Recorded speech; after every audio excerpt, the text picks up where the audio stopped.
Reacts back with a brand new video, and today for this video we finally got it. Explaining the lore of ULTRAKILL so you don't have to, by Linguini and Lasagna. We finally getting a full lore breakdown of ULTRAKILL. Oh, I've been ready for this one. Y'all already know I've been saying in the past couple videos I'm ready to react to this one. This video's coming out a little bit late today because I just had some stuff to do today, but I said I was gonna get it done this weekend, so we're gonna get it done this weekend. So anyhow, this is gonna be a long one. This video is 53 minutes long. I've reacted to longer videos, but either way, this is gonna be a longer video. This video probably gonna be over an hour long, so get your snacks, do whatever you need to, and lock in. We're gonna learn some lore today. Anyhow, let's just not waste no more time. Let's go ahead and get into it. In the beginning, there was nothing, until God created the heavens and the earth. No, this isn't a video about Christianity lore. This is a video about ULTRAKILL lore.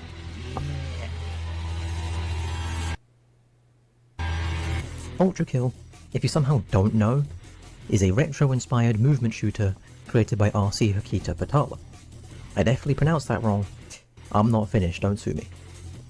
Because ULTRAKILL is inspired by many boomer shooters like Quake, Doom, and Devil May Cry.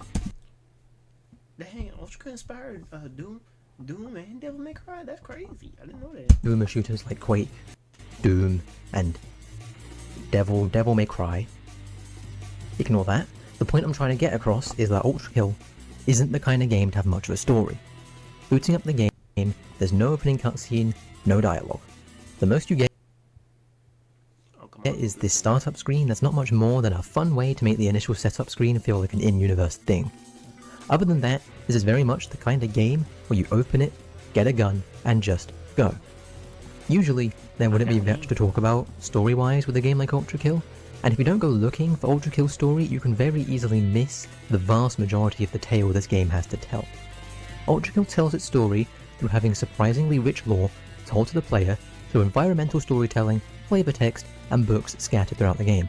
Usually, it's up to the player to put the pieces of this game's puzzle together, but I know that many people aren't willing to do that. So instead of having the incredible lore of ULTRAKILL, if I wasn't able to do it with Elden Ring, I ain't doing it with this game. I need somebody else piece together for me. Be wasted. This video is going to be my attempt to explain the entirety of the lore within ULTRAKILL, go over some theories, and talk about a few of my own personal headcanons. ULTRAKILL is also, at time of writing, in early access. Currently, the final 2 layers of the game and the final Prime Sanctum haven't been released, so this story is yet to be completed. But with that being said, I will explain everything we know as of June 2024. Spoilers. Duh.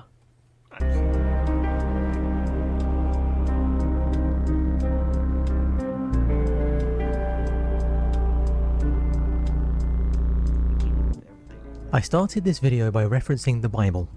It's a niche book, you might not have heard of it. ULTRAKILL's story starts at the start of the book of Genesis, with God creating the heavens and the earth.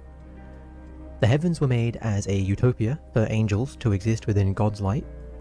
God's light is an incredibly important plot point in ULTRAKILL, and yet for such an important plot point, we know almost nothing about what God's light actually is.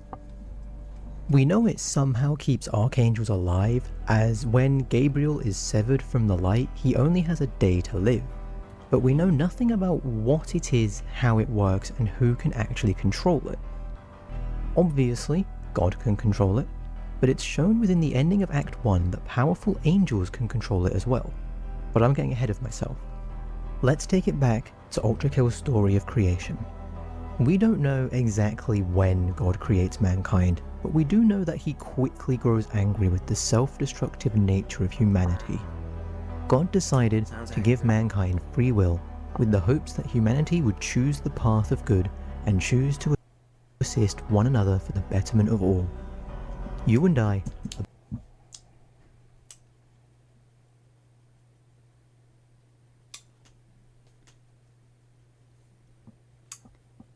Assume that didn't work out too well.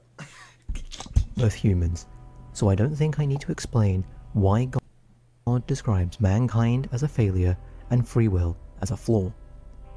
The testaments found at the end of the secret levels give us almost all of the insight we have into God's feelings towards humanity.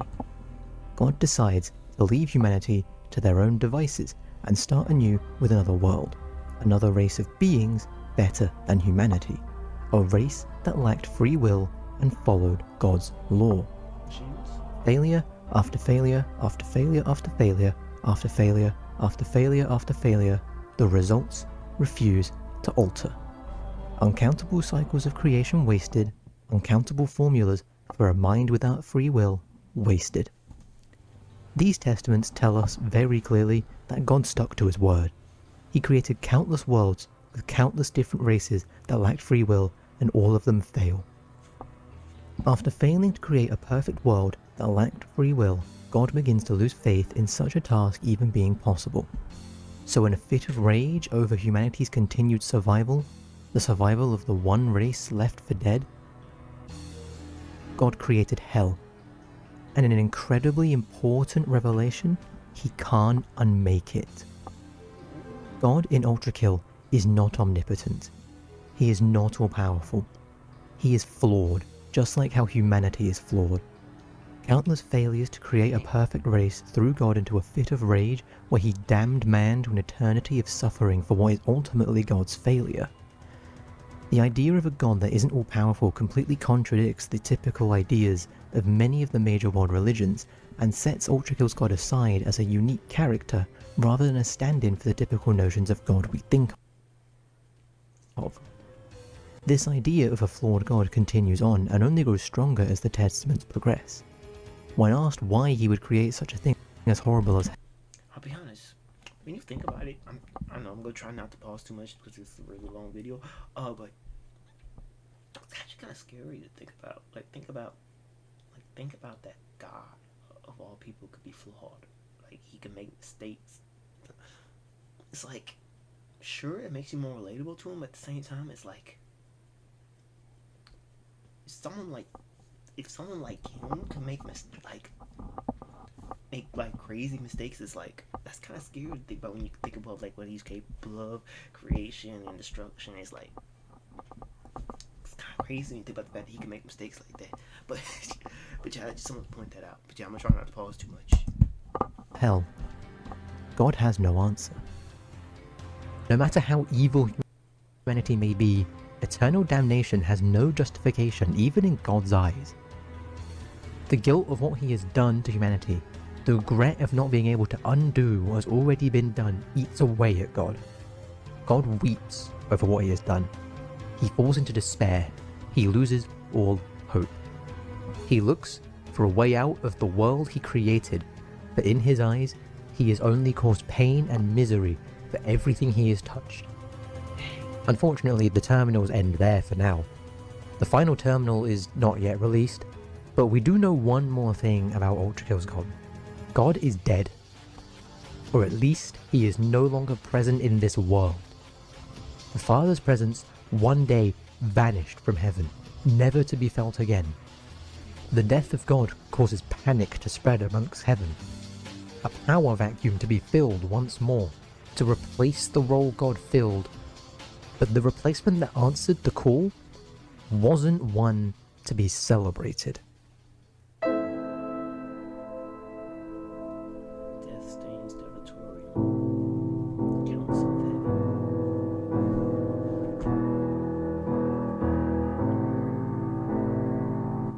The void created by God's departure was filled, presumably quite slowly, as will become more apparent in the next section, by what became known as the Council of Heaven, a body of an unspecified number of powerful angels that would carry forward the Father's light, lead heaven, and most importantly for the story of ULTRAKILL, ensure the husks in hell continue to receive punishment as usual. We don't know much about the angels of the council, but we do know that they command a huge amount of authority and respect among heaven, as shown by how subservient Gabriel is to the council. As far as we know, Gabriel is by far the strongest angel across all of heaven, and yet even he kneels before the council. I believe This is because the council somehow is in control of the Father's Light. We still don't know what the Father's Light actually is.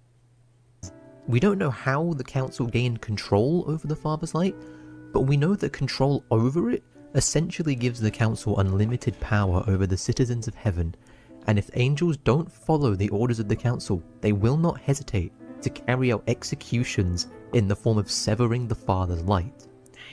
I believe this is how the council maintains their grip on power, despite the lack of God's presence. The council ensure that those banished to eternal punishment in hell receive that punishment, and they send down Gabriel as their pawn to put down any perceived insurrection.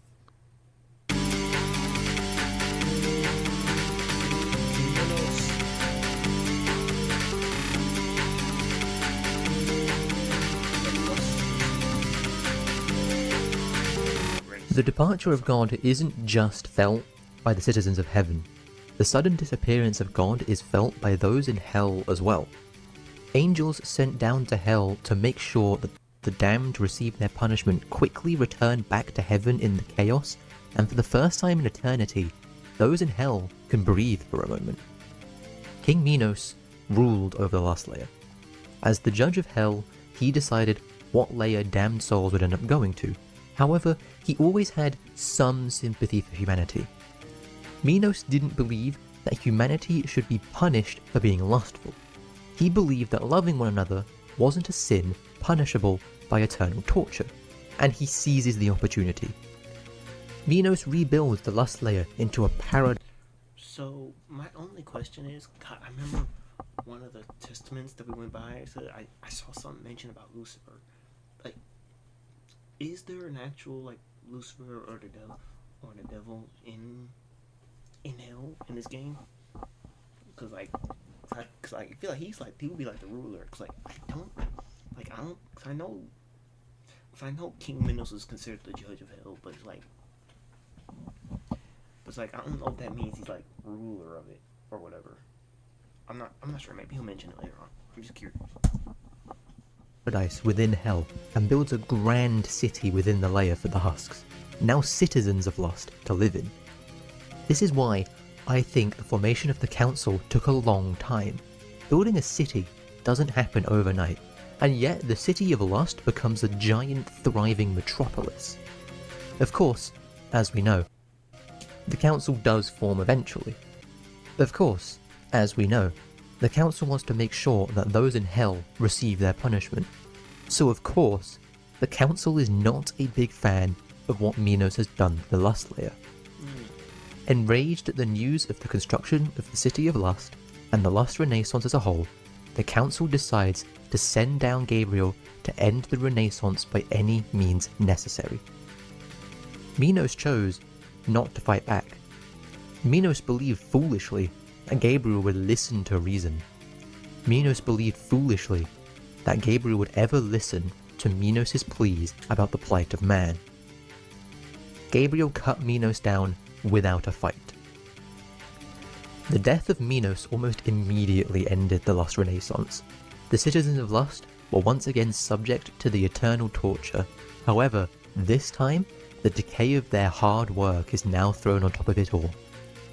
Because of Minos' immense status and will, his death wasn't the end for him.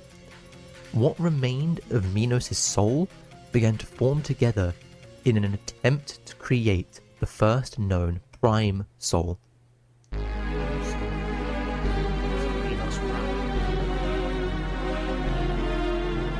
When a person has enough will, power, and status, their soul becomes powerful enough to exist without the need for a husk. This incarnation of a soul is immensely powerful. Powerful enough to strike fear into the council itself. The size of the husk formed from a corpse of a person is directly proportional to their will and strength. In other words, if someone is strong enough to become a prime soul, their husk will grow to immense sizes. The council decides to kill two birds with one stone here. So that's why Minos is so huge. I always wonder what would it take. Because I remember I always saw the two pictures, one of Minos with the one you normally see, the real tall one, and then one of like Minos Prime, and he's so short. I'm just like, that size difference is crazy. So it's nice to see there's actual lore reason as to why he's like that. They rush to imprison the soul of Minos before he can form into a prime soul, so he remains harmless within the flesh prison for eternity. But they make sure to imprison Minos within his own husk. His husk that becomes infected and controlled with parasites. His husk that begins to destroy the city he worked so hard to create. The terminal entry for Minos. I will say though, why imprison him in his own body? Wouldn't it make sense to imprison him like separately? Because I feel like if his body were to ever get packed up, then he's just out. So like why don't you like just bury him somewhere where nobody would ever find him and no one would be able to free him? It's like, wait. Prime confirms that Minos is fully aware of what his husk is doing to his creation. Minos is helpless within the flesh prison and has no choice but to watch his hard work get torn to shreds by his own body.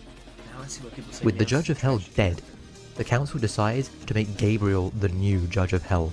With his newfound status, Gabriel would continue performing the council's will and shutting down any other attempts at making life better for those in Hell, whether they do it through peaceful means like Minos, or whether they decide to take a different approach.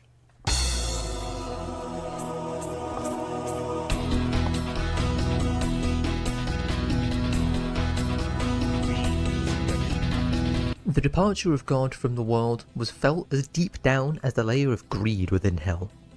Greed was another kingdom within Hell, ruled over by King Sisyphus. Sisyphus was not a righteous person like Minos was. Sisyphus didn't care for the misery and the suffering of his people in greed. Sisyphus didn't really care about his own punishment. He found great enjoyment within the struggle, and with the departure of God, he saw an opportunity to fulfill his own selfish desires. The greed insurrection is portrayed as just that, an insurrection. An army of husks from greed, led by Sisyphus, on a mission to take down heaven and the tyrannical council that rules it. But I think that there is a much simpler motive at play here, a much more selfish motive. I think Sisyphus spotted an opportunity to have some fun in causing a war. One second, just noticed my computer got charging.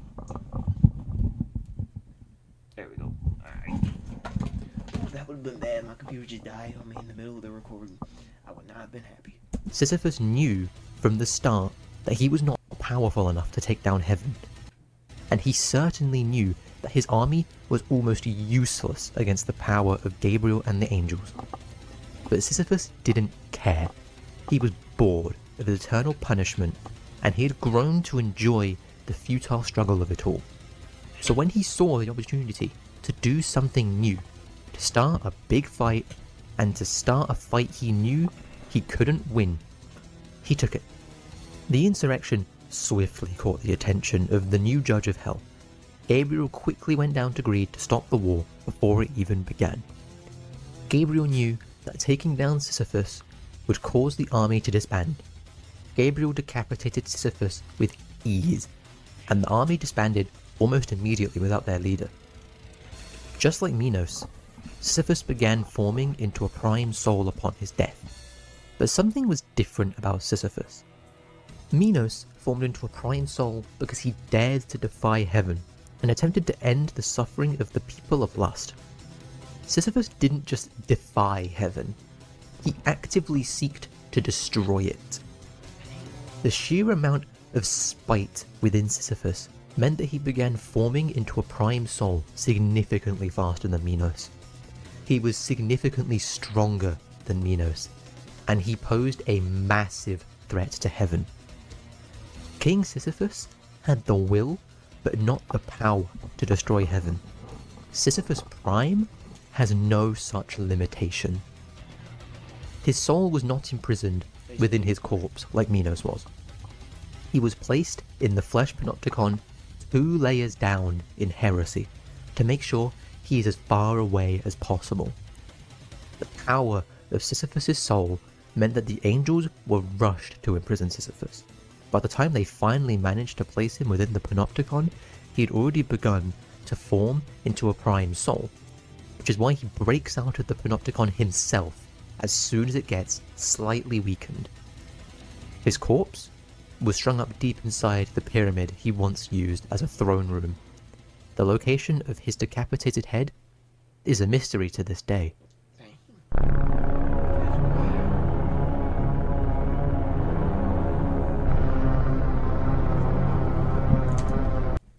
I know, once again, paused again, but it's crazy the turn from Minos to Sisyphus. I think that's how you say his name. And it's got already. That's crazy. Mind you, I've never even seen this. I'm just gonna call him Sif. So I clearly can't get the rest of the name out. This is my first time seeing him. I have literally never even seen him before. I was like, oh, when I now see, okay, most of the ULTRAKILL bosses I've seen is from each other. I think that was what we reacted to with all the boss fights. So, but yeah, that was my first time seeing Sif. I'm not even gonna try to pronounce the rest of the name. So now I'm wondering how many more bosses are in the game that I have never seen before.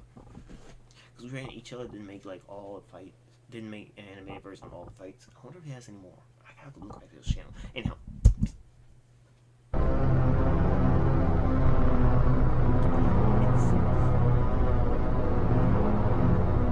Hell is alive. Wait. Hell is sentient. Excuse me?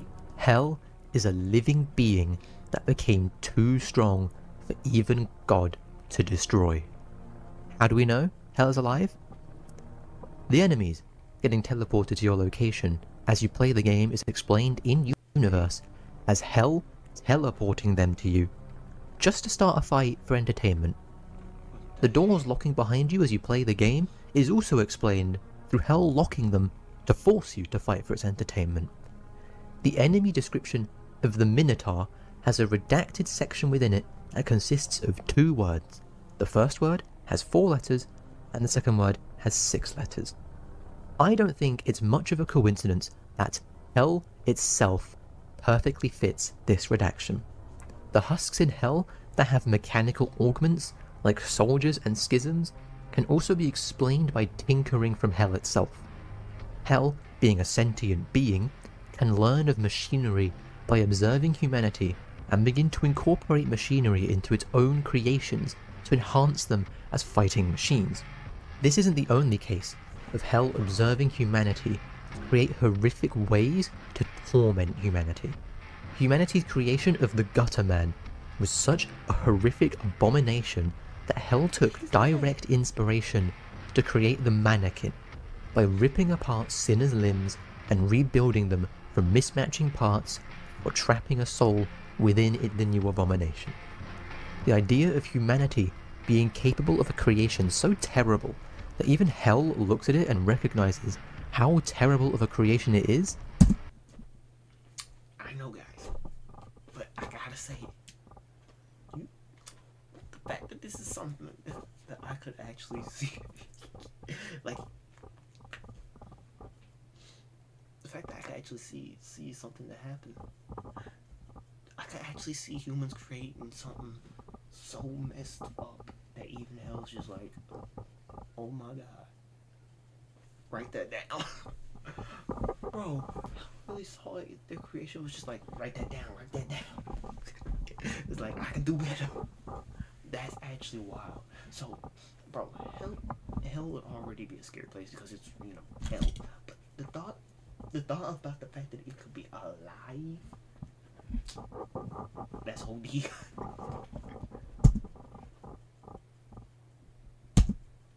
Is something I will get into later on. Hell energy is the mechanism of which Hell does all of this. Like the Father's Light, we don't know exactly what Hell energy is, but we know it's used for a variety of different things.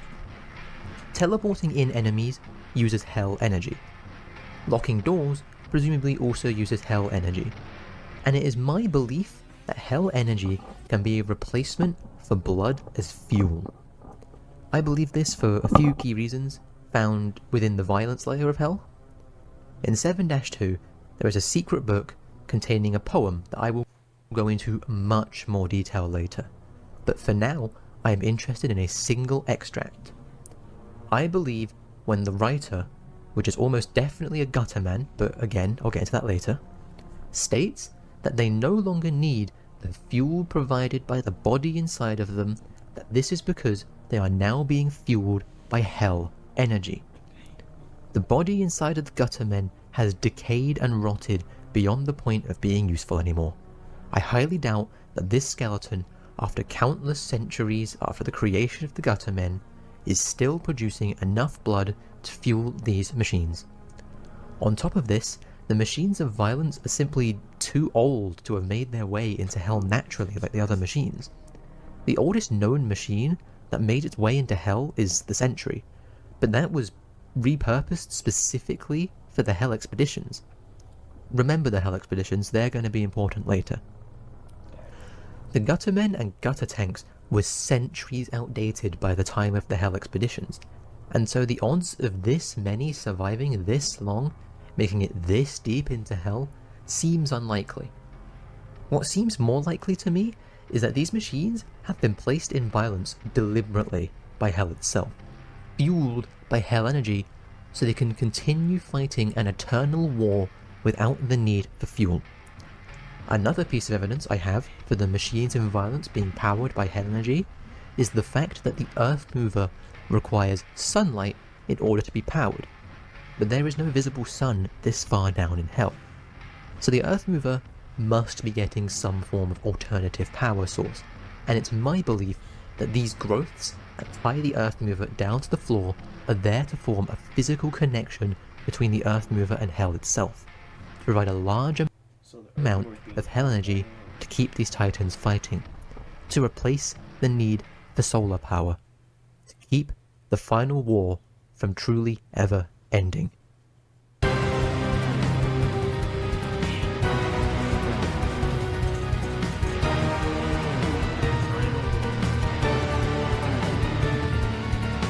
The Final War is one of the most important and expanded upon events within the ULTRAKILL timeline. A whole layer of the game is practically dedicated to the Final War. This conflict lasted about 200 years and saw the first instance of blood-powered machines not just in the history of war, but in the history of mankind. The Final War brought humanity to its knees, brink of extinction, and in the end, the war didn't end with a bang. It didn't end with a purpose, it simply fizzled out after the destruction it caused became too much for the war to sustain itself anymore. The Final War is also based off a real-life conflict, one you've probably heard of. The Final War is actually ULTRAKILL's version of World War I. Now why would I make such a claim? Well, remember that startup screen I glossed over earlier? Right at the top it tells you the version number of V1, 2112.08.06. It is known that the production of the V model of robots, the production of V1, was cancelled due to the war abruptly ending. It is known that the Final War lasted for 200 years. The format of 2112.08.06 is the same format of a date that tells us that the version of V1 we play as was made in the year 2112, 198 years after the start of World War I. Another piece of evidence? The Gutterman's terminal entry tells us that the Gutterman was used in the first era of the Final War, soon after it began, an era of trench warfare. What war in history is famous for trench warfare other than World War I? The Final War is a variant of World War I that doesn't end in 1918, one that escalates and escalates until the Earth itself can't take anymore. The Final War brought more than just the blood-fueled machines to the table. All of the heat and electric weapons you and enemies using ULTRAKILL were developed for the Final War, as they became more powerful and more economical than bullets when fighting Guttermen. The Gutterman itself is a very interesting enemy lore-wise. It was the first blood-powered machine to be created by humanity, and as is with most new technologies, it was yet to be perfected. In the case of the Gutter Man, this meant that researchers were not yet able to keep a self-sustaining supply of fresh blood circulating around the machine. The solution to this problem is the reason Hell was so intrigued by Gutter Men. The solution to the blood supply issue was sealing away a live person in the back of the Gutter Man and siphoning away their blood to fuel the machine. These victims were kept on the brink of death to minimize their energy consumption, not... Sorry, y'all couldn't just plug them up to a wall and let them charge up for a couple of hours and be good to go? Dang, the fact they had to do all that is still such a crazy that's the concept. I couldn't get the word. It's just such a crazy concept. Like, having machines powered by blood. Like, what? Literally having humans stuffed inside machines and using their blood to power the machine. That's crazy. Quite dead, but not quite alive either. Those locked away in the Gutter Men claimed to be willing volunteers, heroes even, but in all likelihood, it would have been prisoners of war forcefully put inside these monstrosities and sent off to decimate their former colleagues. We don't know whether those inside the Gutter Men were aware of what was going on outside of their coffins, but we do have evidence to suggest that Gutter Men themselves became self-aware due to their blood supply.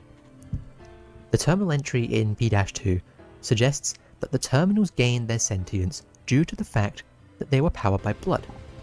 It's not a stretch then to say that all blood-fueled machines gain sentience at some point. The secret book in 7-2 gives further evidence to Gutter Men being sentient. The book doesn't have a specified author, but from the perspective it's written, it can be inferred. I know. I guess that was a lie when I said I wasn't gonna pause too much because I remember how long this video is. So if the Gutter Men and Gutter Tanks, and assuming the Gutter Tanks too, gain their sentience off of blood, like, I can't remember, did he say this earlier? I thought he just said they were similar.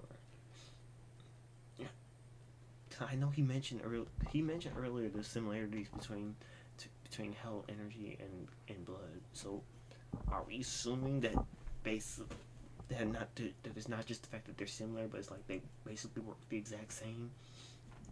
Cause or maybe blood comes from hell energy in the first place or something like that. Which, granted, you know what? No, it probably wouldn't, because God would have had created humans with blood inside them way before he ever even created hell. So maybe, but we just know they were built pretty similarly. Maybe, just fixing my headphones. Otherwise it came loose a little bit.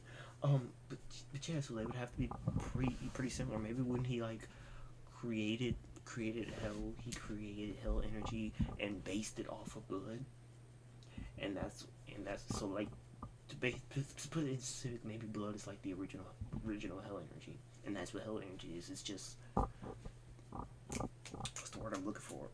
It's just something that was inspired off of blood. That's just the theory I'm throwing out there. That it is likely a Gutter Man itself that wrote the poem. The poem is addressed to Mother of Me, and makes reference to pained breaths reverberating within an iron tomb. We know that those trapped inside the iron coffins in the Gutter Men were still technically alive and would have continued breathing inside the Gutter Men, but likely with great difficulty. The blood of your breast that nourished and warmed me only serves as further evidence to suggest that the author of this poem is a Gutter Man. A Gutter Man that has gained self-awareness and is fully aware that its own existence is fueled by the torture of its mother within its iron womb. The revelation of the Gutter Men being sentient gives much more evidence to the assumption that all blood-fueled machines are sentient, that all blood-powered machines can think and feel. This is further evidenced by the fact that some machines literally get enraged after you counter them in some way. they literally get mad at you as you fight them, which is a pretty funny way of making enraging an in-universe concept. Reading more of the poem makes it clear that the writer, again, likely a gutter man, has gained sentience because of whatever it's keeping it alive. It is aware that the person keeping it alive would despise the gutter man and wish it never existed, but simultaneously it is the torture of the person in the gutter man that is what gives it its sentience. The gutter man seems to feel sorry for the person that gave it life, and so when the time comes that the gutter man no longer needs the tortured soul to keep it alive, it tries to make things right by crushing the skull of the person inside the coffin, ending their suffering once and for all. The lore behind the gutter man, specifically, is one of the darkest and most expansive pieces of lore that ULTRAKILL has to offer. The more you look into these machines, the more you begin to understand just how terrible of a creation they are. Understanding how the gutter men work makes it much more clear why even hell itself would take notice of the gutter men and attempt to replicate it with the mannequins. After the initial creation of the gutter men, blood fuel technology greatly improved, with the need for a living source being eliminated from later machines. However, the improvement of blood-fueled machines of war began a completely new phase of the war, one that would continue until the very end. The arms race had begun.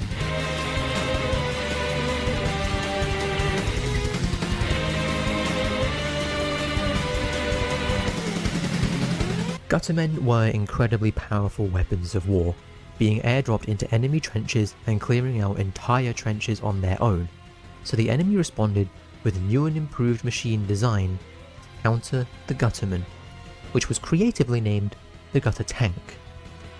Quickly going backwards a bit, the Gutterman is most likely a Russian creation as it has Cyrillic characters on its body, and the Gutter Tank has German letters on its body.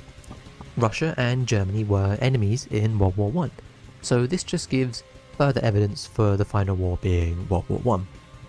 Going back to the Gutter Tank now, the Gutter Tank kicked off the arms race portion of the final war.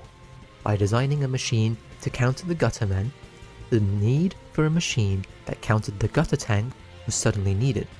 Then, a machine to counter that machine, and so on and so forth. We don't know much about what machines were made when, or even how many machines were created during the war, with us only getting small insights such as the Sentry being a product of the war. But we do know that this arms race culminated in the creation of the Earth Movers.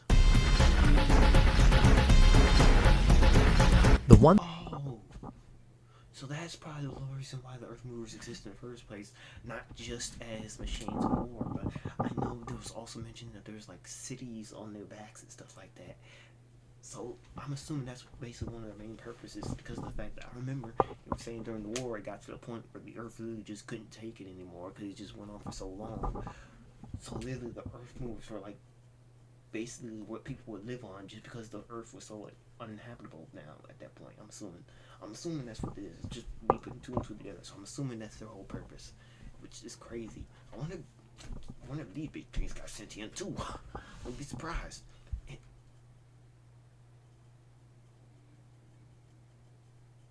How much blood do they have to use to power those things? Oh my god.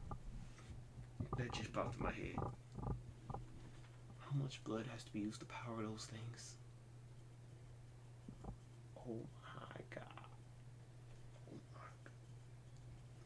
I don't even want to think about it. 1000 THR Earth Mover, also known as the Earth Mover, also known as Benjamin, no I will not elaborate, is the pinnacle of the arms race. Developed at the end of the final war, these towering behemoths were capable of flattening entire cities in one go. These machines were so large that even the advanced blood fueling technology this late into the war was not enough to power the Earth Movers, and so they relied on solar energy to fuel them. This is an important detail. Thank God he went into detail about that. Now granted, I'm hearing they still, matter of fact, just run it back the explanation. technology this late into the war was not enough to power the advanced blood fueling technology. These machines were so large that even the advanced blood fueling technology this late into the war was not enough to power the Earth movers, and so they relied on solar energy to fuel them. Okay, so they did use blood form, but they required solar energy as well. Thank goodness. I was sitting here thinking they just had, I'm talking mountains of bodies blood drained. That's what I was sitting here thinking of. I was just like, oh my god, how many did they use? At least you can count, at least this way, since they also use superpower, you can cut that mountain down by like half. Like, take when Madara used the Susanoo to slice up 2 mountains, cut the mountain in half, and there you go. So it's at least not as many. This is an important detail, because the sheer chaos and destruction the Earth movers brought upon this world caused a climate catastrophe due to how much pollution was put into the atmosphere from all of the destruction. All this pollution blocked out the sun across the Earth and led to the beginning of the Long Night. The sun was completely blotted out during the Long Night, and the surface of the Earth had sustained so much damage that it became uninhabitable for humanity. So humanity was forced to move onto the backs of the very machines that were destroying the planet. The Earth movers came equipped with a huge energy shield to protect them from other Earth movers. This, ironically, made the back of an Earth mover the safest place for humanity to go in order to survive extinction. Because an Earth mover was designed to completely counter other Earth movers with its shield, the final frontier of the final war was also fought on the back of these titanic beings. While the Earth movers were locked in a never-ending stalemate with each other, smaller machines used the bodies of the Earth movers as the new front lines. This is where the V model of robots came into play. V1 was designed as the machine to counter the Earth mover. It's small, fast, incredibly efficient, and most importantly, that is crazy.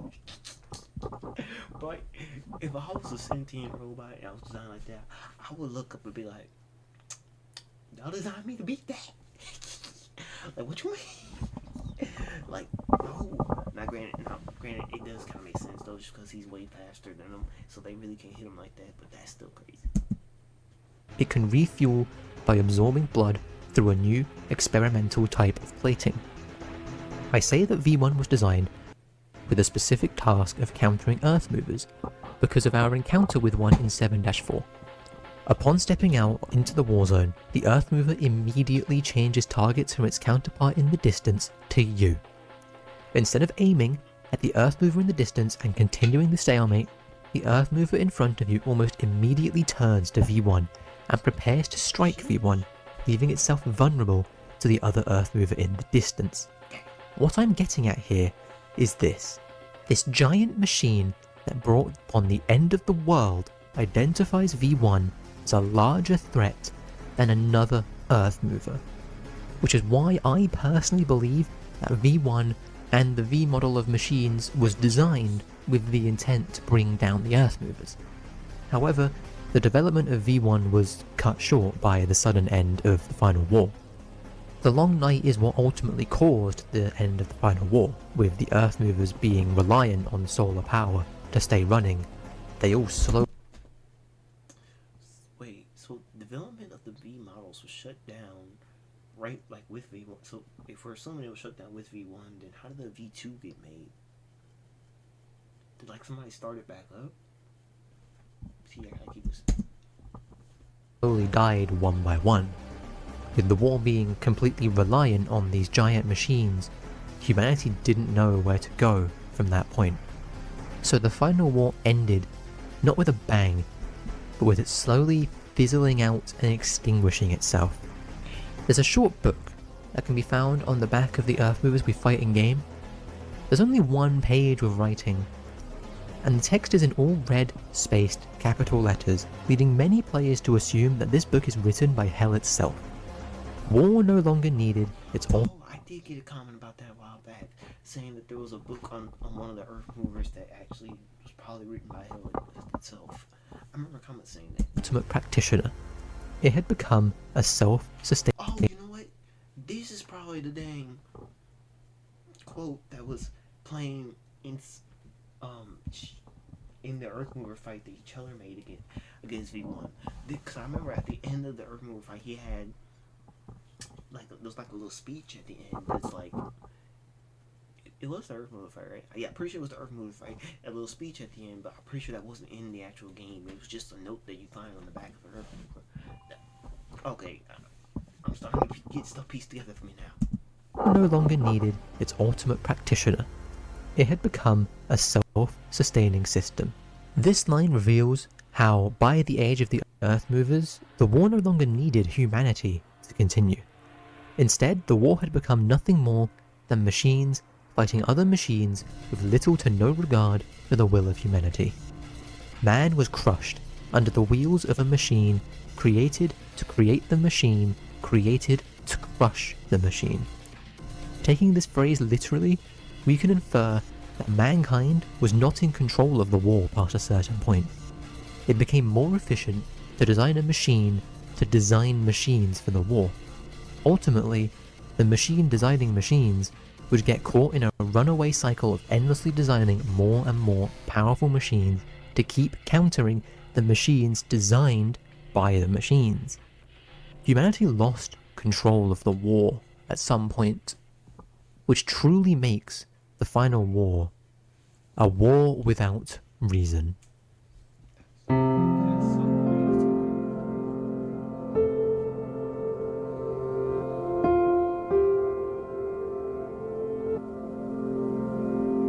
After the eventual end of the final war, humanity was forced to face the consequences of the past 2 centuries of destruction. The war may have been over, but there was much work to be done before the world could go back to any sense of normalcy. This period of time after the final war was known as the New Peace, and in direct contrast to the final war, this period of time was filled with humanity coming together in an attempt to overcome the destruction the final war caused. Blood fuel technology was repurposed for a worldwide cleanup effort to try fixing the climate catastrophe and ending the long night.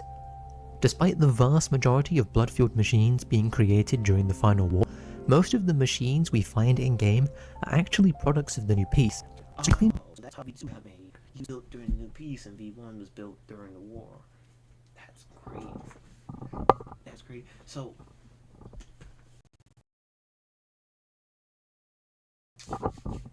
they did actually complete V1's model, right? Like we're not playing as like an incomplete model of V1, are we? Oh, the V series of robots, aren't we? Because we so, then that's crazy how strong V1 is. Wow, that's genuinely crazy how strong V1 is. If he's really an incomplete model, I don't think he is though. I think it's just like they're just saying the V series. There's supposed to be a lot more of them. So that's crazy. If the war hadn't ended, do you know how many V's they would have had, V series robots they would have had running around if the war hadn't ended? Ah, that's crazy. Think of the fact they could have had hundreds of these, bro. Put it in perspective. The V's were potentially made specifically for destroying the Earth movers. So if they were able to make a machine specifically for destroying something like that, if they had went and made more, jeez, I hate to think what could even happen during that war. If they actually got a chance to keep creating the V series robots, that would have actually. Ooh. Were created towards the very end of the final war in an attempt to clean up the copious amounts of pollution within the atmosphere. The end goal of the street cleaners was to end the long night. It's unknown whether this goal was an attempt to make the planet habitable once again, or whether it was an attempt to prevent the shutdown of the Earth movers. But we do know that street cleaners were eventually successful in their task, and made obsolete sometime during the New Peace. Long-ish side tangent here, street cleaners are actually very interesting in the fact that they have the ability to vocalize to some extent. Vocalization for a machine is a strange phenomenon that appears to once have been experienced by all machines, but has since been discarded by many machines in order to save on resources. It is unknown what led to machines being able to vocalize. Perhaps it's a side effect of the blood fueling process. Perhaps it was simply programmed into the machines to assist them in wartime communication. Whatever the cause, only a handful of machines still retain any level of vocalization, and those that do still vocalize struggle to manage more than a few tones.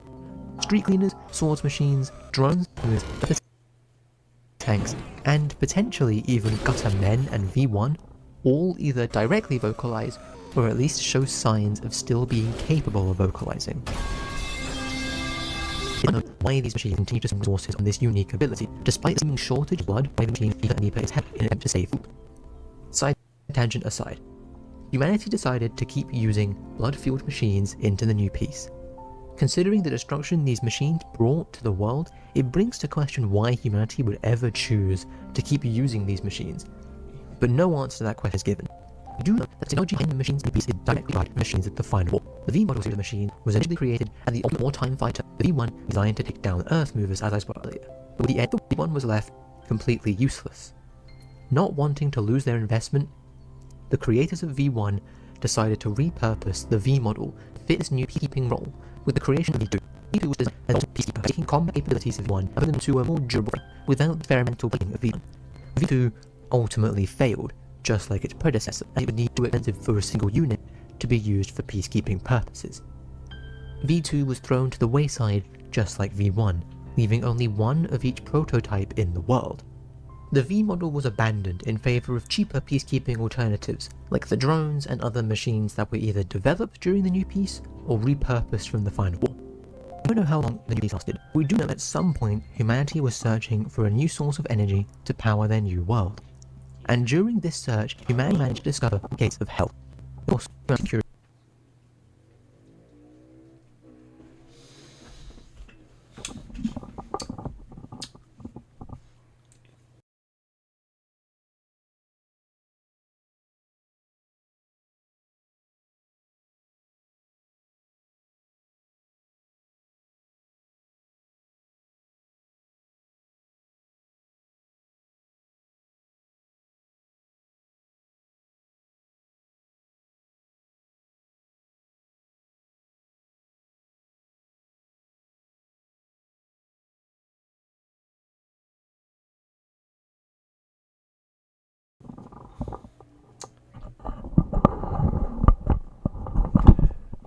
If you tell me that humanity started powering their stuff off of hell energy, I'm going to lose my mind.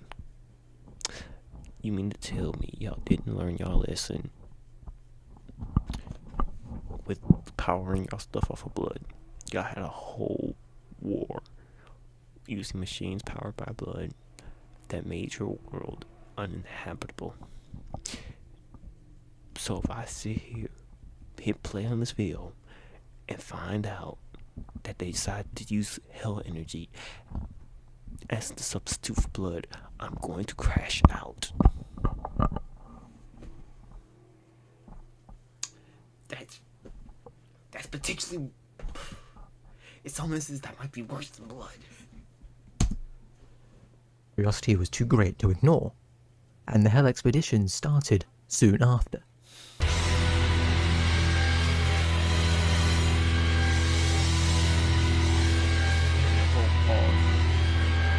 After the initial discovery of Hell, humanity set out to explore this new world as soon as possible.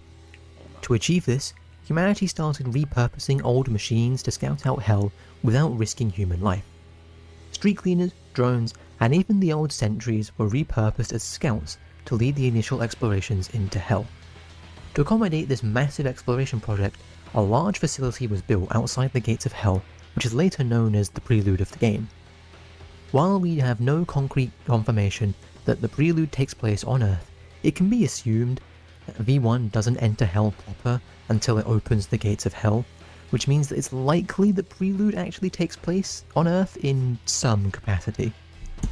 Okay, I'm glad you cleared this up, because there were some points where I was genuinely confused on did the game actually take place in Hell, or was it like on Earth. It felt like there were multiple times where it was just like it felt like it was on Earth more than actually being in hell. So it's potentially that you basically start off on Earth and then eventually make your way into hell. Okay, that makes more sense. After the machines had made their way deep into the depths of hell, humanity felt it was safe to start sending manned expeditions into hell to explore it in more detail and attempt to find a source of energy for use back on Earth. But humanity was completely oblivious to hell's sentience. Slowly, the expeditions began to run into roadblocks. Doors would inexplicably lock with seemingly no reason, trapping explorers and machines deep within the layers of hell. Then, unknown creatures began teleporting in and out of rooms all over hell and within the Prelude facility. These creatures were hostile towards machines and humans alike. This, combined with the locking doors, meant that the hell expeditions became incredibly dangerous and casualties started to rise. The P2 ARG gives us probably the single best piece of insight into what happens towards the end of the hell expeditions. Hell observed humanity, learning from it. Hell observed the machines humanity sent into it, and learned from them. Spare parts and pieces of machines kept disappearing, and of course, you and I know exactly why this is. Yeah.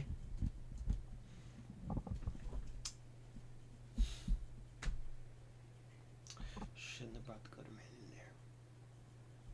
Shouldn't have brought that in there. Ooh, that reminds me. V1 and V2, I'm not sure. V2's in hell at some point. He's gotta be. But I know at least V1's definitely in hell. Did hell ever, like, examine V1 and make his own version of V1? Oh, imagine. No, well, obviously V1's probably more dangerous than an Earth Mover, but still, imagine if an Earth Mover went into hell and hell was like, I'm gonna take that. I can do better. Like, made his own version of Earth Mover, made his own version of V1s and stuff like that. That would be crazy. I gotta keep watching.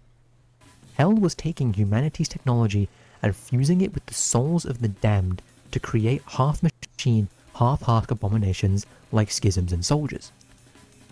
The random teleportations and the locking of doors wasn't some sort of defense, it wasn't even an attack, it was for entertainment. With this new revelation, calls begun to ring out to end the Hell expeditions before it was too late, before Hell gained too much information about humanity. But it was already too late.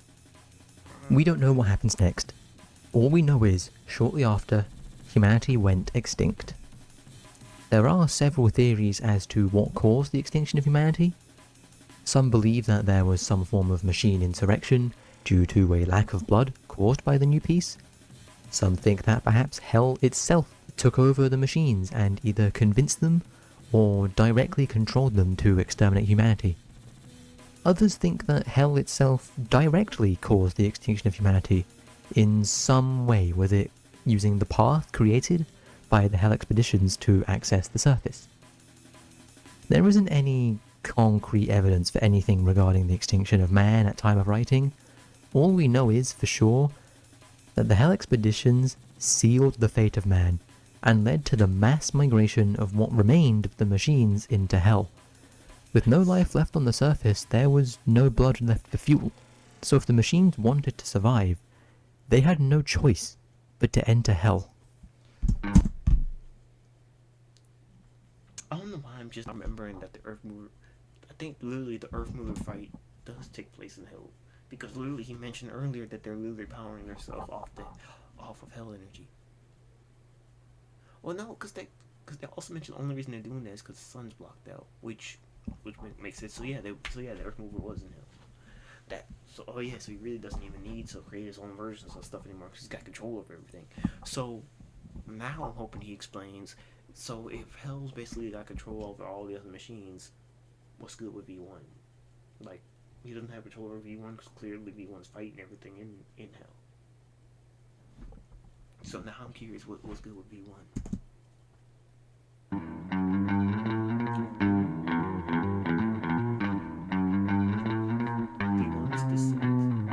The main story of ULTRAKILL follows the only prototype V1 model known to be in existence, as it descends into Hell on an endless quest to kill everything it sees to make sure it has enough fuel to survive.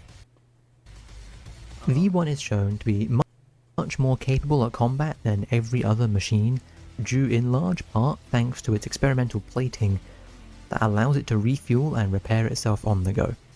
V1 is in fact so good at making its way through the layers of hell that it catches the attention of Gabriel himself. Gabriel confronts V1 in the gluttony layer of hell, where he commands V1 to cease its descent into hell and return to the surface. Machine, turn back now. The layers of this palace are not for your kind. Turn back, or you will be crossing the will of God. Of course, V1 ignores this command, and so Gabriel confronts V1 directly, planning to dispatch of the machine the same way he dispatched of Minos and Sisyphus before. Your choice is made. As the righteous hand of the Father, I shall rend you apart, and you will become inanimate once more. But V1 was different. V1 is the culmination of the Final War's arms race, a machine created with the specific task to take down an Earth mover. Gabriel stood no chance, and his defeat caused him to explode with rage. What? How can this be? Bested by this thing? You insignificant fuck! This is not over! I can only assume that V1 is one of the only machines Gabriel confronted directly, since so many machines are found in layers deeper than gluttony, which leads me to believe that Heaven took specific notice of V1 and its destructive capabilities and felt the need to act. When Gabriel returned to Heaven with news of his defeat, the Council delivered incredibly harsh punishment, putting to use their absolute control over the Father's light. They collectively decided to sever Gabriel's connection to the light as punishment for his loss. The Council hands Gabriel a simple ultimatum: defeat V1 or he will die within 24 hours. This enrages and humiliates Gabriel and makes him obsess over the destruction of V1, not only to restore his life, but also to restore his pride. V1 continued its unstoppable advance down into hell, even overcoming and eradicating its successor V2. V2, as I mentioned earlier, was supposedly an upgraded version of V1 with a more durable design to better fit the new piece, but its peacetime design proved to be no match for its wartime predecessor. V1 was designed for the war, within the war, to end the war, and its triumph over V2 solidified V1 as potentially the single strongest machine within Hell. Gabriel decided to wait down in the heresy layer of Hell to once again challenge V1 and attempt to stop its advance through Hell.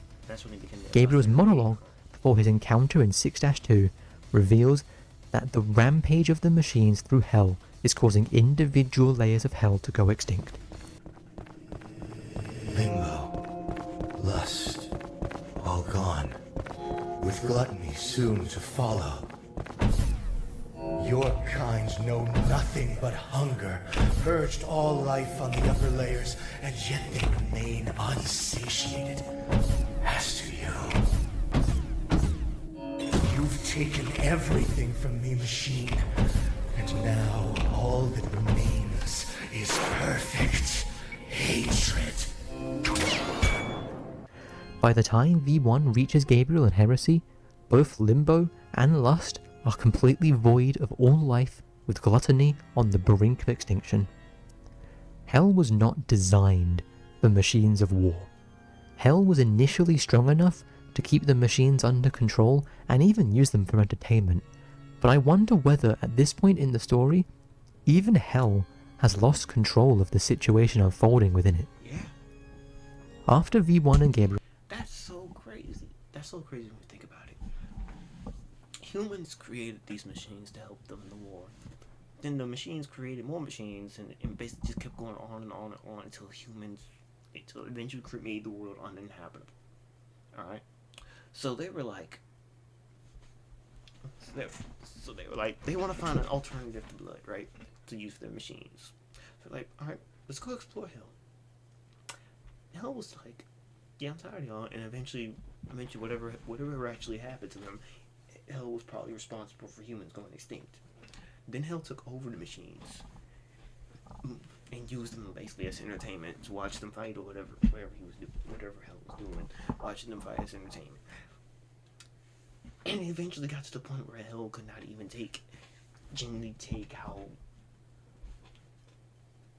genuinely war hungry these machines were. It's like it's like the fact is that they tried to make these machines peacetime machines, but they end up going back to being wartime machines. And even Hell itself couldn't take the war. You know how crazy it is for your war to be so bad. Not only do you basically destroy the earth from it, but you take it to Hell. Basically take the war to Hell with you, still continue it, and now Hell's losing it from you. That's actually wild. Gabriel's second encounter ends with Gabriel being defeated for the second time. Gabriel is forced to come to terms with the fact that he might not be able to defeat the creation of man. Forced to come to terms with the fact that he may die. Gabriel sits there by the fire, deciding on what he's going to do next. Gabriel decided to take his death into his own hands and send a message to heaven.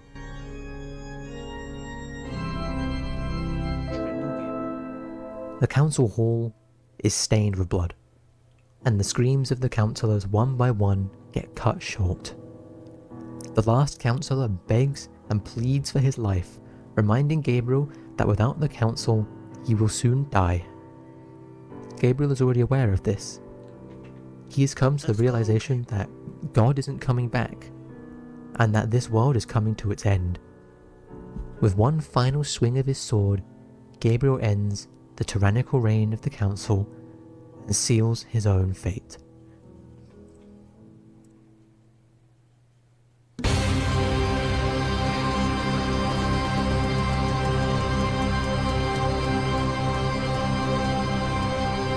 Gabriel, go.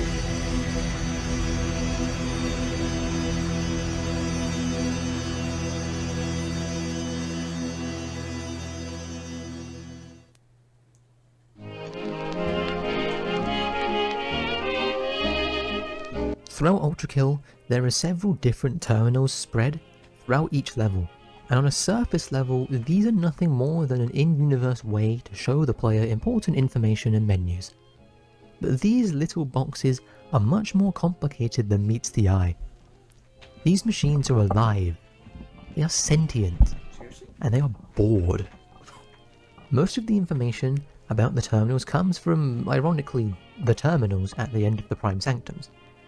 This means that we are missing at least 1/3 of the data about these terminals, but already, with just 2 terminal entries, we gain a lot of insight into the purpose of the terminals. The terminals were initially placed within Hell to assist with the Hell expeditions. They served as a method of reliably transporting items through the different layers of Hell via radio waves. The original item is lost and converted into information before being received and reconstructed by another terminal. The only known item to be transported this way before the Hell expeditions were cancelled was a vinyl record, the song that plays whenever you open up the terminal. I'm back. I have absolutely no idea what just happened. My computer just randomly crashed. Like, literally out of nowhere, it just completely shut off. Like, the battery's almost full. I'm looking at it right now, so I have no idea what just happened. You know, it's funny how not long ago I had just said, imagine if my computer just shut off in the middle of the recording, like, died, and the computer was just like, I got you. I'm like, no, that's not what I meant. The top it off, we really only got like a couple more minutes in this video and I want to do that. All I had to do was hold out a little bit longer. Now I gotta merge the 2 videos in order to make it 1 video. It's bull. Alright, gonna get back into this, finish this up. The terminals were initially placed within Hell to assist with the Hell expeditions. They served as a method of reliably transporting items through the different layers of hell via radio waves. The original item is lost and converted into information before being received and reconstructed by another terminal. The only known item to be transported this way before the Hell expeditions were cancelled was a vinyl record, the song that plays whenever you open up the terminal in-game. The terminals use this music to lure machines towards them for reasons I'll get into shortly. They're only known to play an instrumental version of the song, but rumour has it that they are able to play the vocals when alone. Shortly after the end of the Hell expeditions, better communication equipment was developed and mankind managed to briefly remake contact with the more advanced machines. It's at this point that the revelation that the terminals are made sentient is made clear. The terminals are bored sitting in hell, and so they seek entertainment. The terminals lure machines using their music in order to trade with them. The machines, in return, record their adventures throughout hell and their fight for survival. The terminals will then watch the recordings for entertainment and grade the recordings on how entertaining they are. This is potentially the style meter that appears in-game. The terminals developed a crude social hierarchy based around how good the recordings they collected are. The terminals managed to gather enough battle data to create an infinite battle simulation for machines to freely record infinite amounts of fighting without fear of death. The terminals gathered this much data before the extinction of humanity, so who knows how much data they've gathered by now. All of this data began to make humanity aware of the sentient machines they accidentally created with blood-fueled technology. But for now, we don't know what they did with this information. We'll have to Hold on one second, y'all. My dog barking. Alright, sorry about that. I'm back. Everybody want to hear me always stay right at the end of the video. wait for P-3 to get the conclusion to this part of ULTRAKILL's story.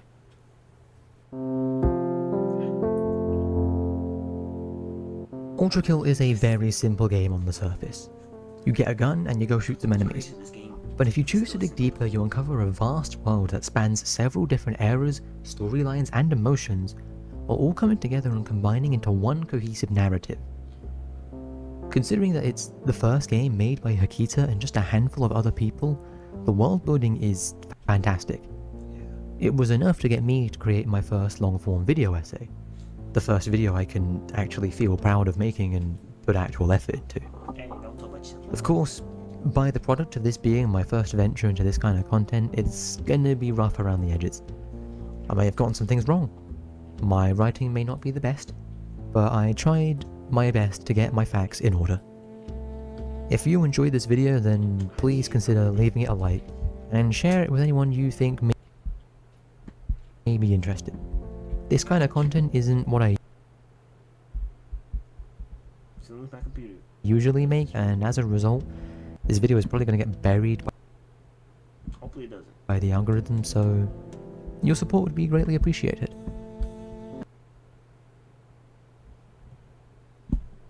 Come on, computer. And thank you for listening for this long.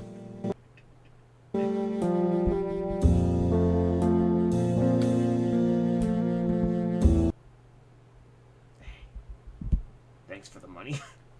What the heck? Okay.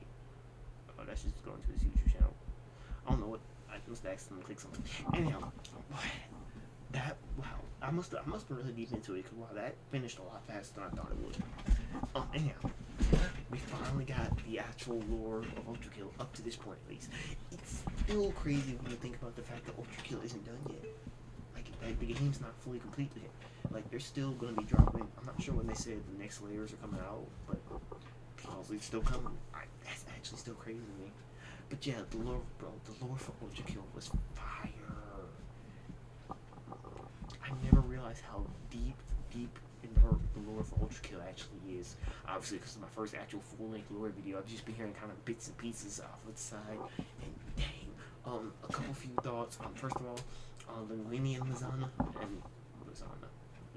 Lasagna, fire video. Had to subscribe. Hopefully the video doesn't get buried in the algorithm. Hopefully mine doesn't either. So, matter of fact, and I like how at the end you did your little comic pastrami to confuse people, to expose the people that aren't here to the end of the video about the same thing. Comment.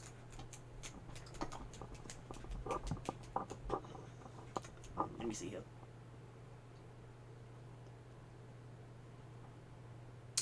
Just comment V1. Yeah. Just comment V1 if you're actually still here. So I need to find out how many of y'all are actually still here. I'm genuinely curious how many of y'all are actually still watching at this point. But anyhow, a couple thoughts. The lore of ULTRAKILL was fire. It's still crazy that V1 was specifically designed to destroy those Earth movers. The lore of King Minos, it's like, dang, he really is a tragic character, man. I mean, bro was literally just trying to be a good king, trying to be a fair dude, and they were just like, nah, forget that. They killed him, and then they literally trapped him inside of his own carcass. That's crazy. But yeah, I'm so happy to finally know full lore. So now when the eventual next episode of Indie Cross comes out and we see V1 fighting in there, I could be hype. I'm definitely gonna be hype. Who knows, V1 might become my favorite character in Indie Cross. We'll see. Anyhow, but yeah, I really enjoyed this. I'm gonna go ahead and go before my computer decides to do whatever it did earlier and crash in or something. But it's gonna be the end of this video. I hope y'all enjoyed the lore of ULTRAKILL. I hope you enjoyed it. If you did, be sure to like, subscribe, comment down below what you want to see me react to next time. And until next time, y'all, see ya!